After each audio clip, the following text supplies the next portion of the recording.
Hello and welcome to the Gourmet Kitchen. I'm Nick Raitt, I'm the chef here. First of all, thank you for trying our pre-made meal. We've got today a lamb rump dish, so we're cooking it the same way as we do in the restaurant. All you'll have to do is reheat it and you'll get the same flavour, the same beautiful pink meat, and just some nice simple ingredients to go with it, which are all in season at the moment. Alright, well, I'll start with how we're going to reheat this dish.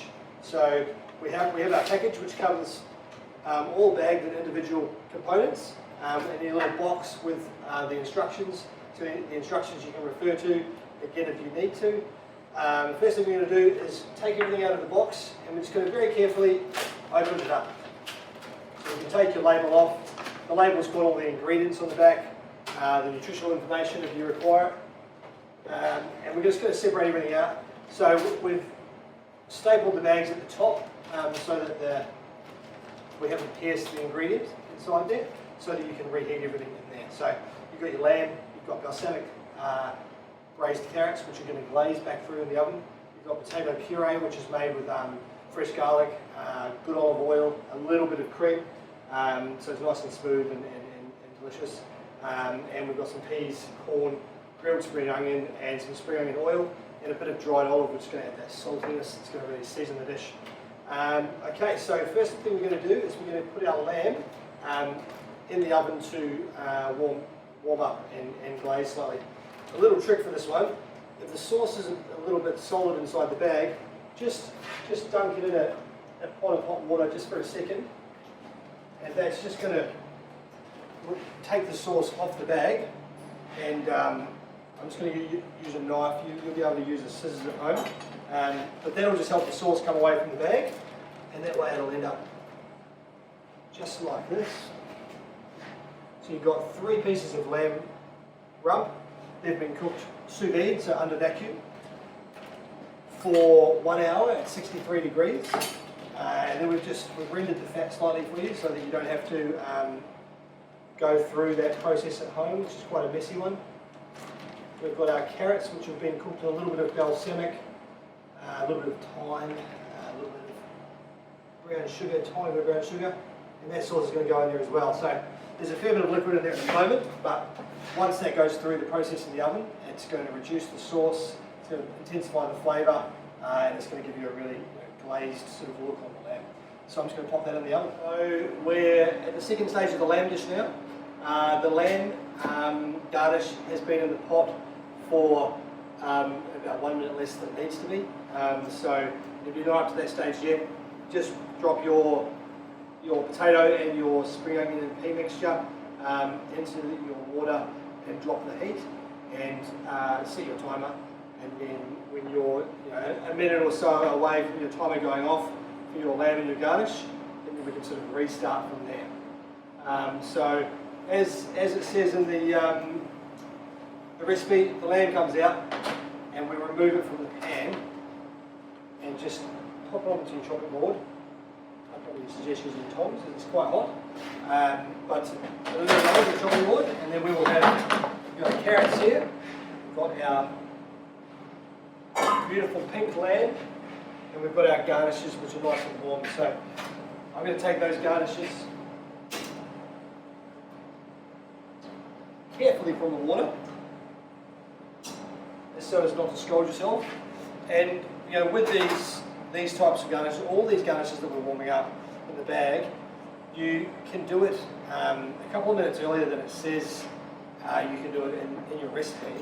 If you like, if you're not confident about it, you can warm them up, strain the water out of your pot, and then after you've heated them, and then put them back in the pot off the heat with the lid on them, and that'll keep the bags warm. So these sort of garnishes warmed in bags, they stay warm really well. So you can take them out, strain your water off, put them back into your pot and put a lid on it, and just leave it on the kitchen bench. You can do that if you like, and then put your lamb in the oven, and then make sure you've got everything else you need. And they'll be perfectly fine. They'll be nice and warm. As long as they're covered, they'll just retain the heat. Okay, so plating for the lamb. So you've got your hot potato puree. So we've used Nicola potatoes for these. and it's basically a normal mash, except it's got olive oil and garlic in it. So we cook the garlic in the olive oil, and then once the potato is cooked, then we strain the water out of it. We add some warm cream, and we make a really smooth potato, and then we fold through the warm garlic olive oil. So it's really, really nice, beautifully smooth.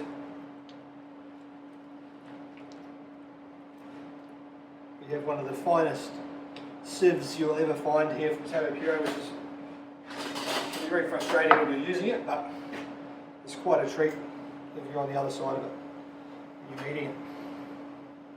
So the potato is there, just smooth it out. I just put a bit of hot water on the spoon, and that just stops the ingredients sticking to it. So if you're trying to quenelle something, or if you're trying to spread out a puree, then it's a great way of stopping it sticking to your spoon, and you still end up with a nice clean finish on there. Next up, you're going to open your spring onion, corn and pea mixture.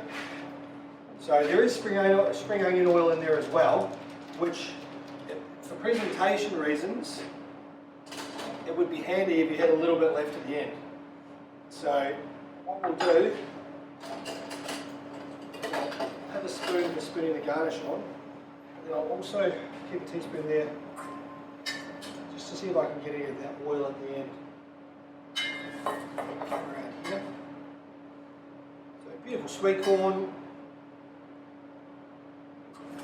from the Tamar Valley. It's so good. It ripens a bit slower, like a lot of things down here because of the cooler climate. It's a little bit slower growing, but the flavour is just as good as you're going to get. So, garnish is on. You've got your half pieces of carrot. So they've taken on a really nice balsamic glaze. I'm going to do that. I might put it here. One of the important things is wherever you put it, you have to leave it. As soon as you move something on a plate, it tends to look a little bit messy. So we'll put our lamb down. So cutting it through, it's nice and pink. The thing with the lamb is, once it goes in the oven, you have to follow through with it, because if it sits for a little while, it'll start to overcook. Give it a sea salt. That's one of the tricks we use in the restaurant, is that we pre-sous vide or under pressure cook a lot of our protein so that we get the perfect cooking temperature. And it's easy to do to order as well. So that's what I've done here, is I have pre-cooked it for you, so that all you've got to do is put it back through the oven. So add a little bit of green oil.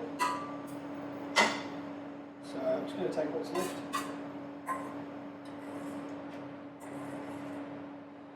Just put it around the plate. Beautiful and vibrant. So we've used the tops of the spring onion. We've used a little bit of spinach to make it green. And then if your sauce has started to dry out a little bit, what I did there is I just added a tiny bit of hot water. So because I'm using a wider based pan, it had just started to become a little bit thick. So I just added a little bit of hot water out of my pot. You can just run the water in your tap towards the pot, and then just take 2 spoonfuls out of there, and that's just reconstituting the sauce.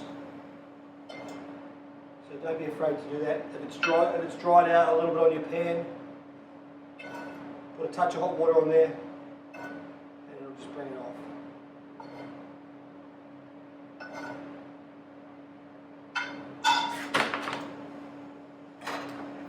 So there we have it. You could use some freshly picked basil or parsley, or watercress would be amazing if it's around. And there you have your roast Northern Tasmanian lamb, Nicola and olive oil potato puree, balsamic carrots, some peas, spring onions, corn. So enjoy. enjoy. Bon appetit.